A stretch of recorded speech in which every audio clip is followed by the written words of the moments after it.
প্রথম দিন থেকে আদম আলাইহিস সালাম যে দাওয়াত দিয়েছিলেন, আখির রাসূল মুহাম্মদুর রাসূলুল্লাহ সাল্লাল্লাহু আলাইহি ওয়াসাল্লামের এক দাওয়াত ছিল। জামাত ইসলামী সে দাওয়াতের ঘোষণাই দিচ্ছে। আশ্চর্য, এর থেকে এক চুল জামাত ইসলামী তার কথা পরিবর্তন করে নাই। আমি জানি না, আরো অনেক ভাইয়েরাই বলেন আমরা নবীওয়ালা কাজ করছি, নবীওয়ালা দাওয়াত দিচ্ছি। আমি আপনাদেরকে বলতে চাই, আপনাদের কথার সপক্ষে আপনারা আল্লাহর কোরআনের দলিল পেশ করেন। যদি জামাত ইসলামের চাইতে উত্তম কোরআন এবং হাদিসের দৃষ্টিকোণ থেকে কোন জামাত যদি কারো জানা থাকে, আল্লাহর কসম কে বলছি, সেই জামাতের খবর আমাকে দেন। আমি জামাত কর্মীদেরকেও বলতে চাই, দুই কারণে প্রয়োজন আমরা জামাত ইসলামী ত্যাগ করে দেব, ছেড়ে দেব জামাত ইসলামী। এক কারণ হচ্ছে, জামাত ইসলাম যদি আল্লাহ তাআলার পয়গম্বরদের দাওয়াত থেকে এক চুল হটে যায়, আমরা এই জামাত ইসলামী করব না। ঠিক কিনা বলেন? বলেন আপনাদের এই বক্তব্য কোরআন এবং সুন্নাহর খেলাফ। একটা কথা বলেন, জামাতের গঠনতন্ত্র তুলে, জামাতের দাওয়াতকে তুলে। দ্বিতীয় এই যে দ্বীনের দাওয়াত দিলে শুধু চলবে না, আপনাদের চাইতে আরো উন্নত, আরো সুন্নত তরিকায়, আরো যথার্থভাবে ইসলামের দাওয়াত পেশ করার জন্য জামাত ইসলামীর চাইতেও এই জামাত আরো ভালো। আমি বলতে চাই, এই ধরনের কোন জামাত যদি আপনাদের জানা থাকে আজকে ঘোষণা দেন, আমরা সেই জামাতে দাখিল হব। আমার জানা মতে জামাত ইসলামীর চাইতে আর রাসূল পাকের একেবারে সহিহ তরিকার উপরে আর কোন জামাত নাই নাই নাই। থাকলে বলেন। ও সমস্ত জামাত ঘুরে টুরে অনেকে হয়তো আসেন নাই, আমি ব্যক্তিগতভাবে এসেছি। আমি তাবলীগের সময় দিয়ে এসেছি, কমিউনিস্ট আন্দোলনের লিটারেচার আমি জিহ্বা দিয়ে চেটে ফেলেছি, শত শত কোটেশন মুখস্থ করেছি। এমনিতে হঠাৎ করে এখানে এসে এখানে আটকা পড়ি নাই। আল্লাহ তাআলার শুকরিয়া আদায় করছি, সৈয়দ মওদুদী রহমতুল্লাহ আলাইহির একটা কথা আমার জীবনের গোমরাহির পর্দা টেনে ছেড়ে দিয়েছে। কত বিরোধিতা তার আমি করেছি। তিনি বলছেন, ইসলামকে বোঝার জন্য আমি দেখিনি কোন পীর কি বলেছে, কোন বুজুর্গ কি করেছে, আমি দেখেছি আল্লাহ কি বলেছে, রাসূল কি করেছে। সুবহানাল্লাহ। এই একটা সেন্টেন্স আমার সমগ্র জীবন, তার বিরোধিতার সবকিছুকে দুমড়ে মুছড়ে দিয়েছে। আমি এতদিন ভাবতাম জামাত ইসলামী কি করে, অমুক কি করে, ইসলামকে বোঝার জন্য এতদিন দেখেছিলাম কোন পীর কি বলছে, কোন বুজুর্গ কি বলছে। মওলানা বলছে, ইসলামকে বোঝার জন্য দেখি নাই কোন পীর কি বলেছে, কোন বুজুর্গ কি করেছে, আমি দেখেছি আল্লাহ কি বলেছে, রাসূল কি করেছে। সুবহানাল্লাহ। এই আল্লাহ তাআলার বক্তব্য এবং রাসূল পাক সাল্লাল্লাহু আলাইহি ওয়াসাল্লামের করণীয় আমল, ইসলামকে বোঝার জন্য এই দুই বস্তুর উপরে আর কোন বস্তু আছে? তারাকতু ফীকুম আমরাইন, আমি তোমাদের জন্য রেখে যাচ্ছি দুই বস্তু। লান তাদিল্লু মা তামাসসাকতুম বিহিমা, তোমরা কখনো গোমরাহ হবে না যদি এই দুই বস্তু ধরে রাখো।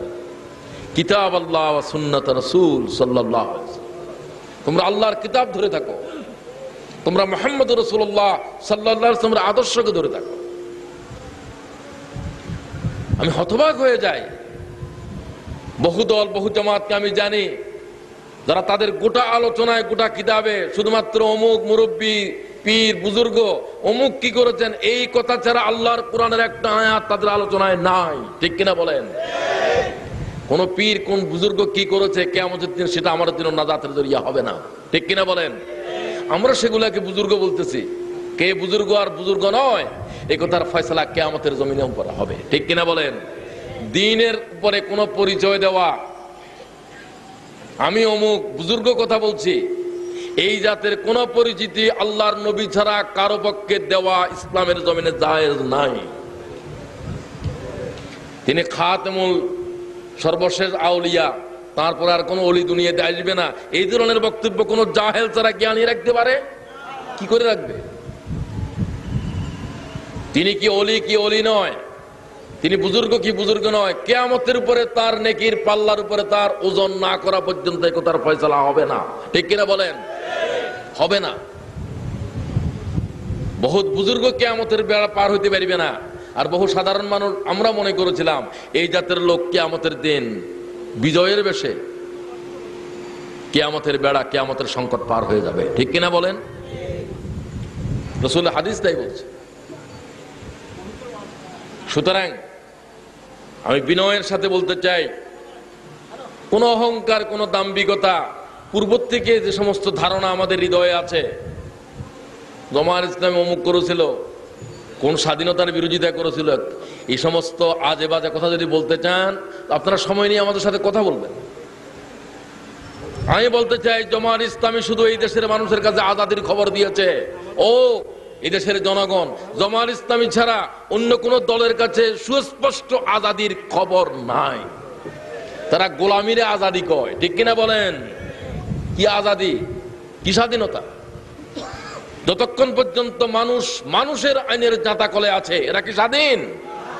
স্বাধীন হচ্ছে আকাশের মুক্ত বিহঙ্গ পাখিগুলো, আল্লাহ ছাড়া যারা কোন জাতের আইন মানে না, ঠিক কিনা বলেন? তারা আজাদ। ওই সাগরের তলদেশের মাছগুলো আজাদ, যারা আল্লাহ ছাড়া কোন জাতের কানুন মানে না, ঠিক কিনা বলেন? জামায়াত ইসলামী সে আজাদির খবর দিচ্ছে। গহীন জঙ্গলের হিংস্র দানব প্রাণীগুলো হচ্ছে আজাদ, এগুলো আল্লাহ ছাড়া কোন জাতের কানুন মানে না, ঠিক কিনা বলেন? আমরা তো সেই কথাই মানুষকে বলছি, আসো সমস্ত মানুষের রচিত মতাদর্শের জিন্দান খুলে ফেলো, শুধুমাত্র আল্লাহ তাআলার বন্দেগী করব, আর দুনিয়ার কোন জাতের বন্দেগী আমরা করব না, ঠিক কিনা বলেন? এর চাইতে আজাদি কে কে শুনেছে আমাদের? সুতরাং আজাদির নামে আর একটা ভারতীয়, আর একটা অমুক, আর একটা তমুক দেশের গোলামির নাম কি আজাদি? নো, এটাকে আমরা আজাদি বলবো না। তোমরা মানুষদেরকে আর কতগুলো মানুষের গোলামির জিঞ্জিরে আবদ্ধ করছো, ঠিক কিনা বলেন? সমস্ত জিঞ্জির আমরা খুলে দিতে চাই। আমরা মানুষকে আজাদ করতে চাই, ভূখণ্ডকে আজাদ করতে চাই। সৈয়দ মওদুদী তাই বলেছিলেন, দেশ এটা ক টুকরা বিভক্ত হবে, 1000 টুকরা হবে না, লাখ টুকরা বিভক্ত হবে, আমার কাছে এটা কোনো প্রশ্ন নয়। তিনি বলছেন, আল্লাহর পৃথিবী এক টুকরা জমিন ছিল, একটা দেশ ছিল, মানব তাকে তার প্রয়োজনে 1000 টুকরা বিভক্ত করেছে, ঠিক কিনা বলেন? এতে যদি মানুষ জাতির কোনো কল্যাণ থেকে থাকে, তাহলে আরো 1000 খণ্ডে পৃথিবী বিভক্ত হোক, দেশ ভেঙ্গে 5 টুকরা হোক, আমার কোনো আপত্তি নেই। আমার কাছে এই টুকরা খণ্ড বিখণ্ড হওয়া কোনো মূল্য বহন করে না। আমার কাছে বরং 1 বর্গ মাইল জায়গা বেশি মূল্য বহন করে, যেই জমিনের উপরে আল্লাহ ছাড়া কোনো জাতের কানুন নাই। সুবহানাল্লাহ। আমি সেই রাষ্ট্রের চাপরাশি হওয়াকে একটি অনিসলামী রাষ্ট্রের প্রেসিডেন্ট হওয়ার চাইতে বেশি গুরুত্ব দিই। সুবহানাল্লাহ। কথা বুঝে আসে কিনা? জামায়াত ইসলামী ওই দাওয়াত তুলেছে ময়দানের উপরে, এমনি মুখে দিয়ে যা আসে তাই বলেন, এরকম কথা বলা ঠিক নয়, কোন জ্ঞানীর পক্ষে সেটা শোভনীয় নয়। তাই বলতে চাই, একটা বিপ্লব সংগঠিত করার জন্য, সমাজ ব্যবস্থাকে পরিবর্তন করার জন্য মুহাম্মদুর রাসূলুল্লাহ সাল্লাল্লাহু আলাইহি ওয়াসাল্লাম এক দল মানুষ তৈরি করেছিল, ঠিক কিনা বলেন?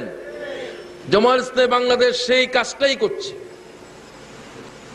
সেটাই আজকে আমি রাসূলের সিরাত থেকে বলতে চাই, যে একদল মানুষ তৈরি করেছিল, সে মানুষগুলো কি রকম? যারা জাহেলিয়াতের সমস্ত গোমরাহির পর্দা ছেড়ে দিয়েছিল, যারা রোমান সাম্রাজ্যকে ভেঙে আসার করে জমিনের সাথে মিশিয়ে দিয়েছিল। সুবহানাল্লাহ। সে মানুষগুলোর মতো একদল মানুষ এই বিংশ শতাব্দীর, একবিংশ শতাব্দীর পৃথিবীকে পরিবর্তন করার জন্য এই জাতের আরেক দল মানুষ জমিনের উপরে খাড়া হওয়া লাগবে, ঠিক কিনা বলেন? এটাই রাসূল পাকের সবচেয়ে মৌলিক কাজগুলোর অন্যতম। মুহাম্মাদুর রাসূলুল্লাহ ওয়াল্লাযীনা মাআহু আশিদ্দাউ আলাল কুফফারি রুহামাউ বাইনাহুম তারাহুম রুকআন সুজদা ইয়াবতাগুনা ফাযলাম মিনাল্লাহি ওয়া রিদওয়ানা সীমাহুম ফি ওয়ুজুহিহিম মিন আসারিস সুজুদ ذلك مثلهم في التوراة ومثلهم في الإنجيل। কোরআন শরীফে আছে না নাই? মুহাম্মদ সাল্লাল্লাহু আলাইহি ওয়াসাল্লাম রাসূল ছাড়া আর কিছু নন, তিনি রাসূল।